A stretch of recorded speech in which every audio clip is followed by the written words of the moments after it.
BayPilot Tutorial 3 Weather Mode. In this video, I'll show you the weather mode in BayPilot. After opening weather mode, you can choose between two main weather layers, temperature and wind.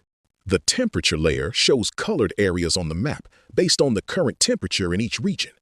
This makes it easy to quickly compare warmer and colder areas directly on the map. To check the forecast for a specific place, click on the map to place a weather pin. Next to the pin, BayPilot shows the current temperature. Click the three dots next to the pin to open the weather panel. In the Weather tab, you can see the forecast by hour. The table includes the time, temperature, wind direction, and rain.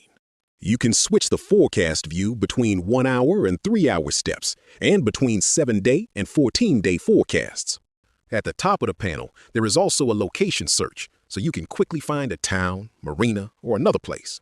The C tab shows marine forecast data when the selected point is on the water. This includes water temperature, sea level, wave height, wave direction, and wave period. Next, we switch to the wind layer. This view shows wind flow directly on the map, using moving streaks that indicate the wind direction and movement. Weather mode helps you check both land and marine conditions before planning or adjusting your route in BayPilot.